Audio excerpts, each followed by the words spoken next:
Mpendwa na rafiki yangu, ninakusalimu asubuhi ya leo. Tunamshukuru Mungu ambaye ametupa nafasi hii tena. Nikukaribishe kwa ajili ya ujumbe wenye kichwa kinachosema Mungu hataacha uaibishwe. Isaya mlango wa 54 na mstari ule wa 4. Usiogope, maana hautatayarika,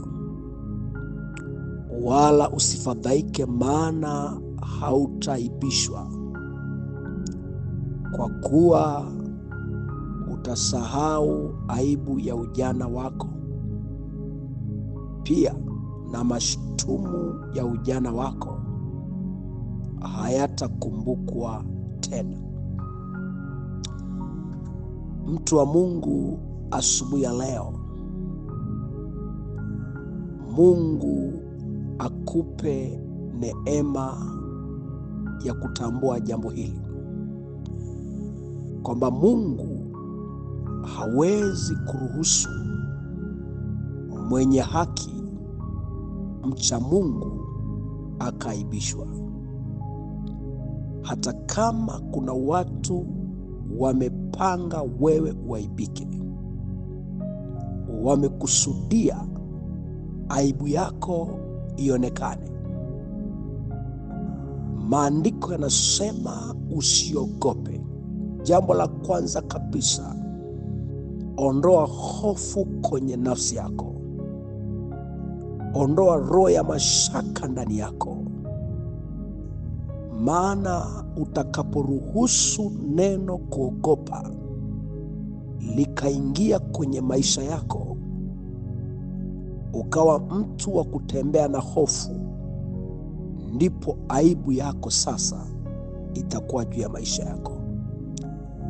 Lakini utakaposimama, kumbuka wakati wana wa Israeli wanatoka Misri kwenda Kanaani, maandiko yanasema Mungu akatumia kinywa cha Musa.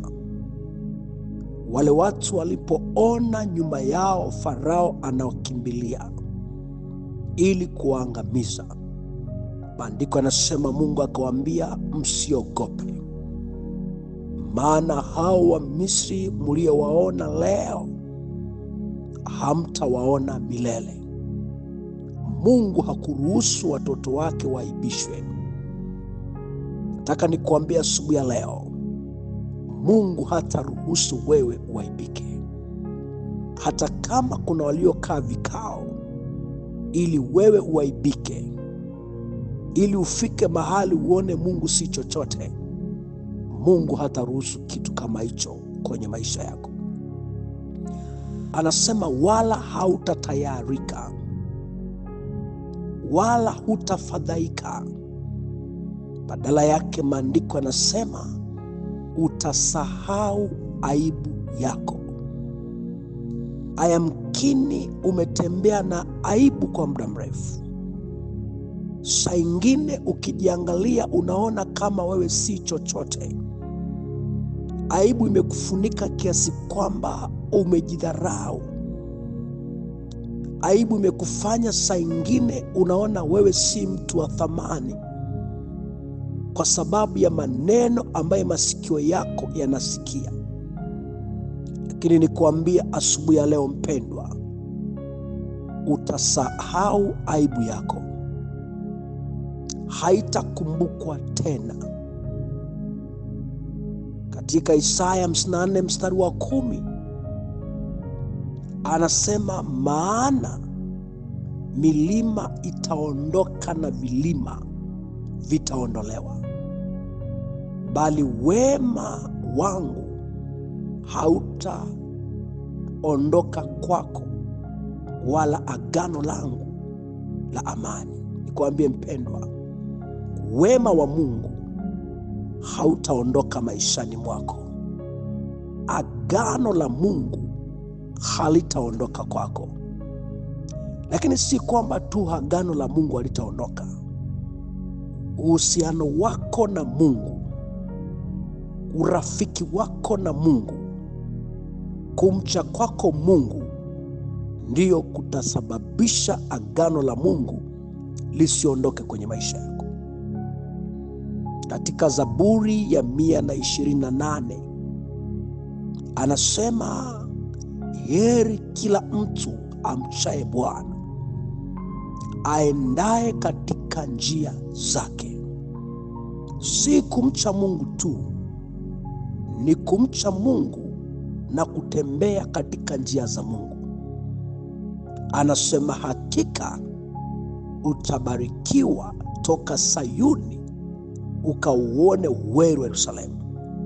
Sikiliza mpendwa, huwezi kuona uheri wa Yerusalemu, huwezi kuona baraka za Mungu kama humchi Mungu, kama huna mahusiano na Mungu. Aibu haiwezi kukuacha kama huna uhusiano na Mungu.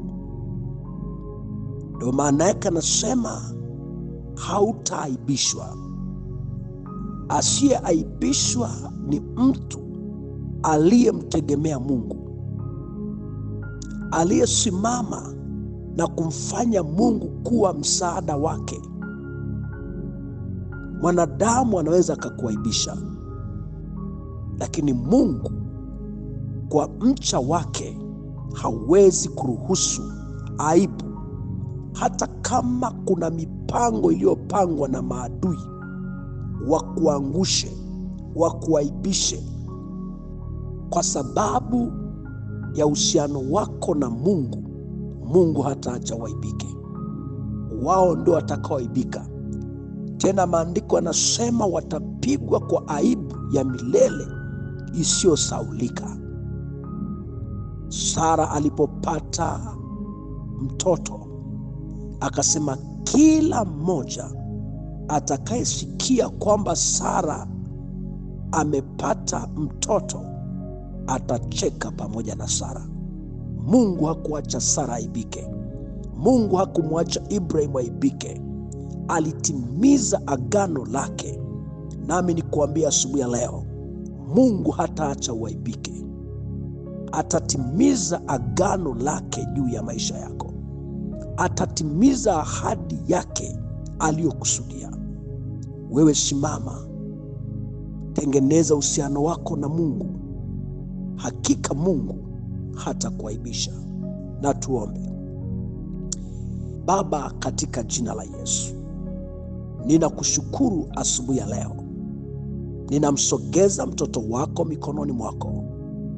Kila ambaye amefika mahali hofu imemfunika, anatembea na roho ya woga, anatembea na roho ya aibu, ninaondoa roho ya aibu kwenye maisha yake, roho ya mafadhaiko, roho ya kukata tamaa, katika jina la Yesu.